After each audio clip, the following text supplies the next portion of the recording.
So my fiance and I just watched the movie Sound of Freedom that exposes sex traffickers. And do you want to tell them what happened in the movie theater? All right, AMC, I don't know what's going on here, but first off, the AC was out like when we went to watch the movie, and I'd seen someone else post something too that also saw it at an AMC, and their AC was out, and like as soon as we walked into the theater, it was hot as heck. I The literally AC brought a was out. sweatshirt and I was like sweating. And then we realized, like, it took us a while to actually realize it, but they didn't turn the lights off. They literally had the lights They on. kept the lights on the entire movie. Who does that? Like, They don't want you to see this movie. they were trying to make it like not enjoyable. No. Like they were trying to make it unenjoyable. What do they think? We're just going to be like, oh, the lights are on, we're going to leave. Like, no. Go watch Sound of Freedom in theaters now. All right, guys, welcome back to the channel. I'm sure many of you have heard, but maybe some of you haven't heard of a movie that was recently released called Sound of Freedom. Now, Sound of Freedom is a movie about human trafficking, and it's inspired on true events, based on a true story, and it stars Jim Caviezel. Now, you would think a movie about human trafficking that isn't about promoting it, but about rooting it out from the world, you would think that is a positive, right? You would think that's the type of movie that, you know, everyone can get behind and support, because we don't want to see human trafficking in this world. I think we can all agree that that is an injustice, that's a terrible thing that happens.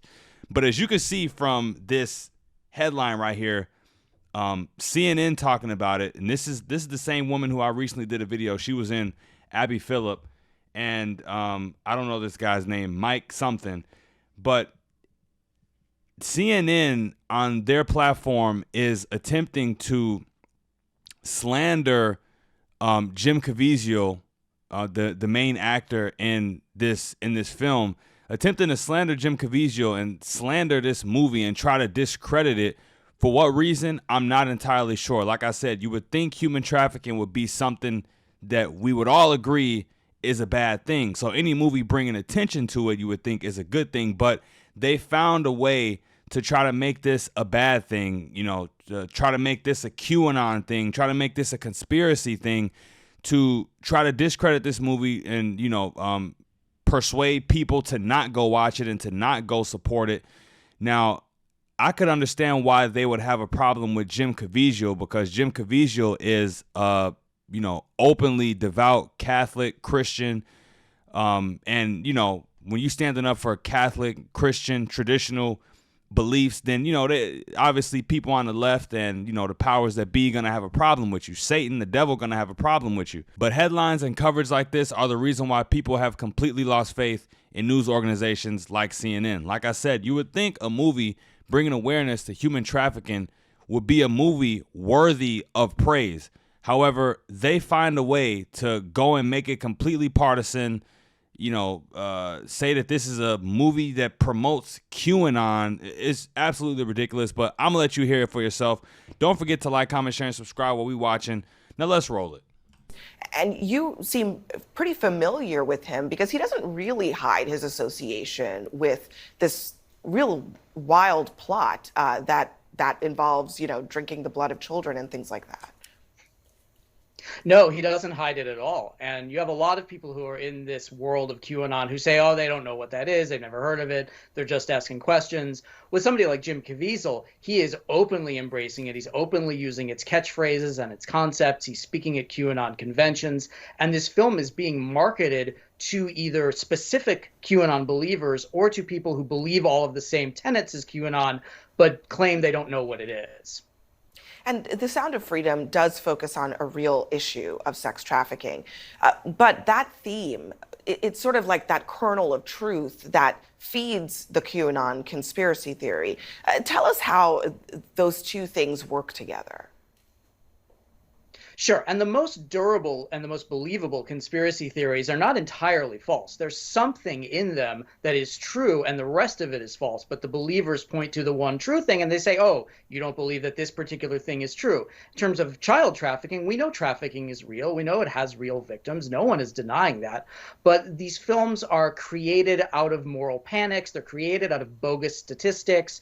They're created out of fear. And with something like Sound of Freedom, it specifically is looking at QAnon concepts of these child trafficking rings that are run by the high-level elites, and only people like Tim Ballard and only people like Jim Caviezel, and by extension, only people like the ticket buyer can help bring these trafficking rings down. So there's a very participatory element. You're not just going to see a movie, you're just killing 2 hours on a hot day. You are helping bring down these pedophile rings and save children. Now, it's not true, but it's a very comforting and it's a very warm feeling to have. Whatever point this guy Mike Rothschild just tried to make completely went over my head. I mean, he's admitting that human trafficking is a real thing that has real victims. It's a real problem. However, because Jim Caviezel's in it, and Tim Ballard and all of these other guys, and who are apparently QAnon conspiracy theorists, oh, you got to watch out for that movie because it's just feeding you conspiracy theorist lies, and it's just making you feel like you're doing something to help human trafficking, when in reality you're not. I mean, people watch movies for all different types of motivations. Some people do just want to go and watch a movie. I'm pretty sure there are people who went to go watch this movie who just wanted to see a good movie, something that wasn't woke for a change, and there's nothing wrong with that. And it's also people who have different motivations, who actually are more passionate about this. But either way, people can watch the movie for whatever motivation or whatever reason they want. Would he say the same thing about people going to watch a movie about some other, social justice cause or some other woke cause? Would he say the same thing about that? I doubt it, but I don't really understand the point he was trying to make there. Now, before I get into this last clip, I want to read some statistics that I will leave in the description down below. Of the 600,000 to 800,000 people trafficked across international borders each year, 70% are female and 50% are children. The majority of these victims are forced into the commercial sex trade. Each year, an estimated 14,500 to 17,500 foreign nationals are trafficked into the U.S. Human smuggling is thriving under the Biden administration and has expanded from a $500 million industry in 2018 to an over $13 billion industry. Now, with that being said, human trafficking is one of the most vile, disgusting, and evil things you could do to another person. It deserves to be punished to the highest degree, if you ask me. And that's exactly why it's a good thing that a movie came out about it that is a well-produced, a great movie that people seem to be having a lot of interest in, that is bringing awareness to it. So, more people can, contribute in whatever way they can to help to end it. I think that's a net positive. It's a great thing. We have a lot of movies coming out, a lot of TV shows coming out that, quite frankly, don't do anything good but just entertain people. Mindlessly entertain people. So it's nice to see a movie come out that actually has a meaning and a message behind it that can positively affect the world. So to try to slander a movie like that, like I said, CNN digging their own grave. I don't get it. I really don't understand it. And we got a president right now, Joe Biden, and an administration right now that has a, pretty lax open border type of policy. And, the industry of sex trafficking has increased during his time and his tenure as a president because of his lax border policy. And this is something that the human traffickers and people who are engaged in this are actually benefiting off of and taking advantage of. They're trying to, for example, in Romania right now, they're trying to get Andrew Tate for human trafficking. Now, think whatever you may about him and about his case, but, there is actual human trafficking going on at the border, real instances of human trafficking going on there, real instances of human trafficking, examples you'll see in a movie like this. And also there are people like, Jeffrey Epstein and other people who are, who have performed illicit and done explicit things to children who, I don't even really want to name and get into, who the media doesn't seem to be so ferociously after, and who the media actually tries to cover for. But a person like Andrew Tate is demonized to the highest degree. What they're doing is skewing the lines of what it means to actually human traffic someone. And I don't know if it's just for clicks. I don't know if it's just because Andrew Tate is one of the most popular men in the world. Now, I know his case is in Romania and, we're in the U.S., but, you have Vice and journalists from the U.S. and journalists from the UK, the BBC, who are very interested and invested in his case and still following it. So, you know, when American journalists and UK journalists, when they cover him and his story that is based in Romania, you know, that affects the outlook of human trafficking as a whole in Western countries. And his case distracts from people who are actually being human trafficked, you know, at the border and in serious situations, you know, and that's one thing I don't like about it. And that's something that he actually mentions. He was just talking about that recently with Tucker Carlson. But with that being said, let's take a look at Tim Ballard and what he had to say about it. You know, I can't understand it. The film was made, produced, written like 5 years, 6 years ago, way before anyone heard the name QAnon. I still don't even know what QAnon is.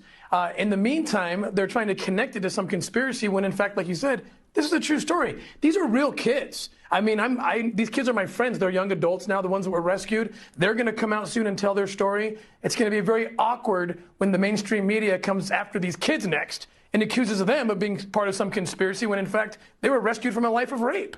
It's the most bizarre thing I've ever seen in the media, perhaps. I mean, this publication says The Sound of Freedom is a superhero movie for dads with brain worms and that it fetishizes the torture of its child victims.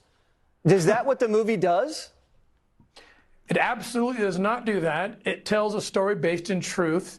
And, you know, what I think is happening, Jesse, I think that the left and these media outlets, they don't want to have a discussion that this film is going to compel. A discussion about why 85,000 children showed up unaccompanied at the border and got released into the interior of a country that is the highest consuming country for child exploitation material on the planet. They don't want to talk about why these same publications are pushing an agenda to change the word pedophile to minor attracted persons in order to normalize sexual activity with children. I think that's what they're trying to avoid, and they know this film's going to shine a light on all of the things, all the atrocities happening to children, and so they have to discredit it by lying about it. So what would their motivation be to discredit a movie that's trying to shine a spotlight onto atrocities committed against children? Well, if the truth of human trafficking and child exploitation were to be brought to bear, brought to light, then they would have to have a debate, a discussion that they don't want to have about, again, these policies around sexualizing children or allowing children to consent at a young age to do anything and everything, which would eventually include being, you know, identifying as an adult perhaps and having sex with pedophiles. I hunt pedophiles. Wow, it looked like he was actually about to get deeper and deeper right there. And, you know, it'll also make them have to seriously discuss what's going on at the border as well. You know, it's like they don't want to take accountability. You know, I was watching the Andrew Tate and the Tucker Carlson interview, and I might even react to some of it with you guys on the channel.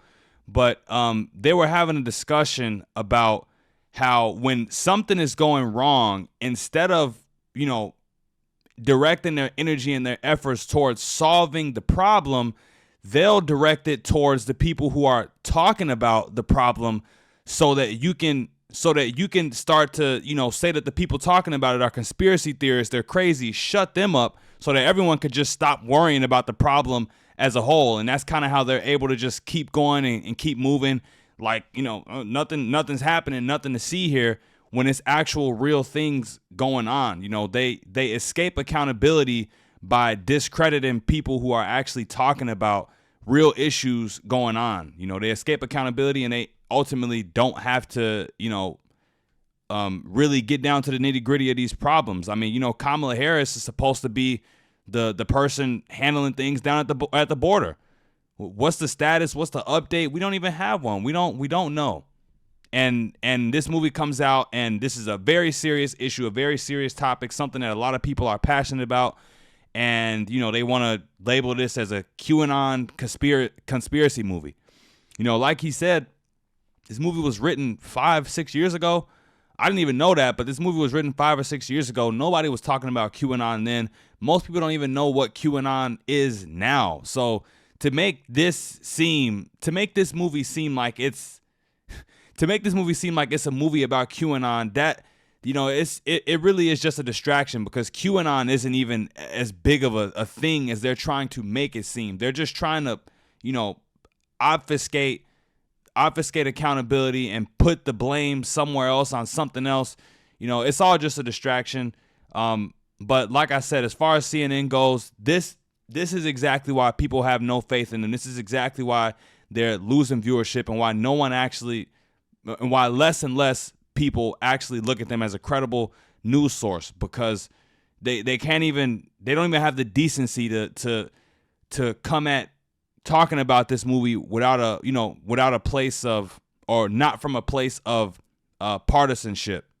They have to insert their left-wing craziness into it. Now I'm gonna close the video out with Sound of Freedom's box office performance numbers, and it reads: Angel Studios' Sound of Freedom took the top spot in sales July 4th, surpassing Disney's widely planned Indiana Jones and the Dial of Destiny.